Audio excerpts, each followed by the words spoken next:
నమస్తే, నా పేరు Shivaji. Welcome to our channel. Tamil actor Vijay కి సంబంధించినటువంటి టీవీకే పార్టీ ఏదైతే ఉందో ఆ పార్టీకి సంబంధించి కరూర్ అనేటువంటి జిల్లాలో జరిగినటువంటి ఈ రాజకీయ ర్యాలీలో తొక్కిసలాట జరిగి దాదాపు 40 మంది మృతి చెందినటువంటి విషయం మనకు అందరికీ తెలిసిందే.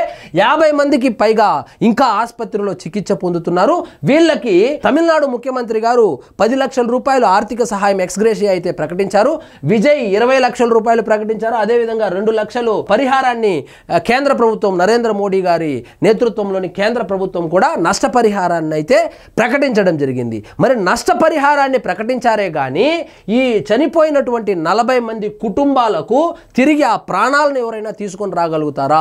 తీసుకొని రారు. కాబట్టి ఇక్కడ మనము ఒక విషయాన్ని ఖచ్చితంగా ఆలోచించాలి. ఏంటంటే రాజకీయ పార్టీలు ఏవైతే ఉన్నాయో వాళ్లకు ఈ ర్యాలీలు కావచ్చు, సభలు కావచ్చు, బల ప్రదర్శన కోసం పెడుతూ ఉంటారు. ఆ బల ప్రదర్శనకు వెళ్ళి మీరు బలైపోవద్దండి. ఈ టీవీకే విజయ్ ఏం చేసినటువంటి ఏకైక తప్పేందంటే వీకెండ్స్ లో పార్టీ మీటింగ్లు లాంటివి పెట్టడము.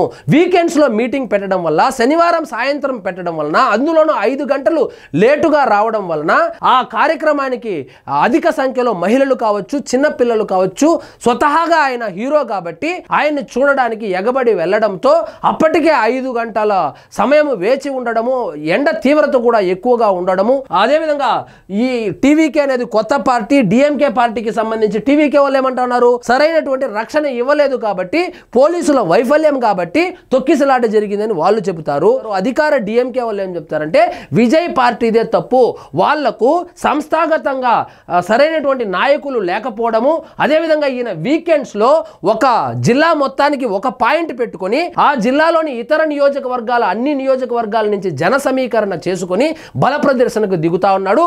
ఆ బల ప్రదర్శన యొక్క కారణం వల్లనే ఈ 40 మందిని బలి తీసుకున్నారని వాళ్ళు చెబుతా ఉన్నారు. బీజేపీ వాళ్ళు ఏం చెప్తున్నారంటే ఏ పార్టీకైనా రాజకీయ సభలు, సమావేశాలు, ర్యాలీలు నిర్వహించుకునేటువంటి హక్కు ఉంది.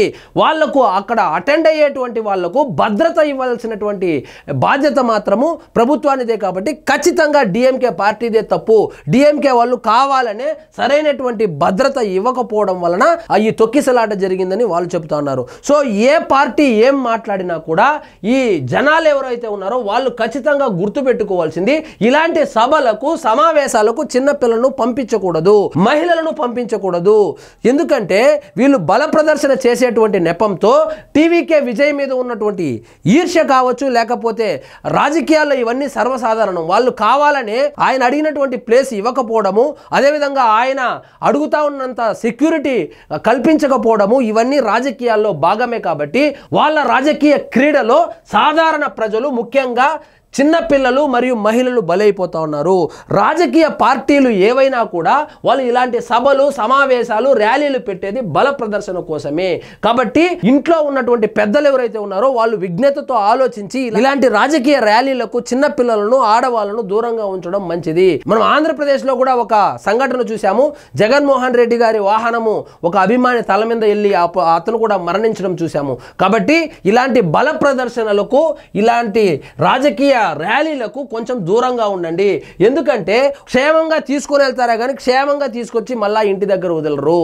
సో ఆ మీటింగ్ అయిపోయిన తర్వాత, ఆ ర్యాలీ అయిపోయిన తర్వాత ఎవరి దారి వాళ్ళదే. సో జన సమీకరణ చేసిన వాడు కూడా అందుబాటులో ఉండడు, వీళ్ళకు సరైనటువంటి సౌకర్యాలు కల్పించడు.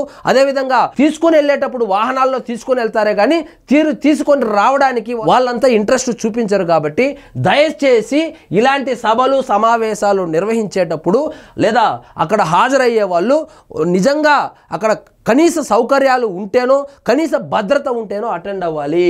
ఇక చూడండి, చెల్లా చెదురుగా పడి ఉన్న చెప్పులు, చిరిగిన పార్టీ జెండాలు, విరిగిన స్తంభాలు, నలిగిపోయిన మంచినీటి బాటళ్లు తమిళనాట కరూరులో వేలుచ్చామిపురం ప్రాంతంలో ఆదివారం నెలకొన్న పరిస్థితి. సినీ నటుడు టీవీకే అధినేత విజయ్ పర్యటన సందర్భంగా శనివారం రాత్రి జరిగినటువంటి తొక్కిసలాటలో మృతుల సంఖ్య 40కి పెరిగింది. సో ఇందులో చిన్న పిల్లోళ్ళు ఉన్నారు, ఆడవాళ్ళు ఉన్నారు. వాళ్ళు నిజంగా అభం శుభం తెలియకుండా తమ అభిమాన ఫలానా హీరో వచ్చాడని చెప్పి ఒకసారి చూద్దామని చెప్పి వెళితే అక్కడ తొక్కిసలాటలో చనిపోయారు. కరూరు ప్రభుత్వ ఆసుపత్రికి అత్యవసర చికిత్సా విభాగంలో చికిత్స పొందుతున్న కవిన్ 31 ఆదివారం మధ్యాహ్నం మృతి చెందినట్లు అధికారులు ప్రకటించారు. మరో 50 మంది వరకు క్షతగాత్రులు చికిత్స పొందుతున్నారని తెలిపారు. ఈ దుర్ఘటనలో మృతుల కుటుంబాలను కలుసుకొని ఓదార్చేందుకు, గాయపడిన వారిని పరామర్శించేందుకు అనుమతించాలంటూ పోలీసులను విజయ్ కోరారు. విజయ్ మరొకసారి వస్తాను, వాళ్ళను ఓదారుస్తారని చెప్తే అక్కడ శాంతి భద్రతల సమస్య ఉంది కాబట్టి విజయ్ అయితే అనుమతించలేదు. ముఖ్యమంత్రి స్టాలిన్ గారు అయితే కనుక వెళ్ళి పరామర్శించడం జరిగింది. అదేవిధంగా బీజేపీ పార్టీకి సంబంధించిన వాళ్ళు, ఏఐఏడీఎంకే పార్టీకి సంబంధించినటువంటి నాయకులు కూడా పరామర్శకైతే వెళ్లారు. వీళ్ళు పరామర్శకు వెళ్ళగలరు, ఆ ఎక్స్గ్రేషియా ఇవ్వగలరు, కానీ ఆ చనిపోయినటువంటి 40 ప్రాణాలను తిరిగి తీసుకొని రాలేరు కదా. కాబట్టి రాజకీయ పార్టీలు కూడా బాధ్యతాయుతంగా ప్రవర్తించాలి. జనాలను బల ప్రదర్శన కోసం వాడుకొని పని అయిపోయిన తర్వాత వదిలేకుండా కనీసం వాళ్ళని ఎక్కడి నుంచి తీసుకొచ్చామో అక్కడ వదిలేటువంటి ఆ బాధ్యతను రాజకీయ పార్టీలు తీసుకోవాలి. అదేవిధంగా అక్కడ పోగైనటువంటి జనాలకు కనీస సౌకర్యాలను, అంటే తాగడానికి నీళ్లు కావచ్చు, తినడానికి తిండి కావచ్చు, కనీస సౌకర్యాలను కల్పించకుండా ఇలా జన సమీకరణ చేసి బల ప్రదర్శనకు దిగితే నిజంగా జనాలు ఈ విధంగా చనిపోతా ఉంటే ఎవరు బాధ్యత వహించాలి? కాబట్టి రాజకీయ పార్టీలు ఏవైతే ఉన్నాయో మీ బల ప్రదర్శనకు సాధారణ జనాల్ని బలి తీసుకోవద్దండి. కాబట్టి టీవీకే పార్టీకి సంబంధించి ఆయన విజయ్ కూడా రాజకీయ విశ్లేషకులు సూచనలు అయితే చేయడం జరిగింది. మీరు వీకెండ్స్ లో వెళ్ళడం వల్ల చిన్న పిల్లలు ఎక్కువగా వస్తున్నారు, మహిళలు ఎక్కువగా వస్తున్నారు, ఎందుకంటే సెలవు కారణంగా. కాబట్టి దయచేసి మీ షెడ్యూల్ మార్చుకోండి. అదేవిధంగా మీరు ఈ సభలు సమావేశాలు పెట్టుకునేటప్పుడు పోలీసుల యొక్క వాళ్ళు చెప్పేటువంటి ఆ కండిషన్స్ ఏవైతే ఉన్నాయో దాని ప్రకారమే పెట్టుకోండి, ఓపెన్ గ్రౌండ్ లో పెట్టుకోండి అని కూడా ఆయనకు సూచనలు చేయడం జరిగింది. సో ఏది ఏమైనప్పటికీ 40 మంది ప్రాణాలు తొక్కిసలాటలో పోవడము, అది కూడా ఒక రాజకీయ పార్టీకి సంబంధించి ర్యాలీలో చనిపోవడము నిజంగా బాధాకరము. సో ఇదండి ఈరోజు మన టాపిక్. మీకు ఈ వీడియో నచ్చినట్లయితే లైక్ చేయండి, షేర్ చేయండి, ఛానల్ మాత్రం సబ్స్క్రైబ్ చేసుకోవడం మర్చిపోవద్దు.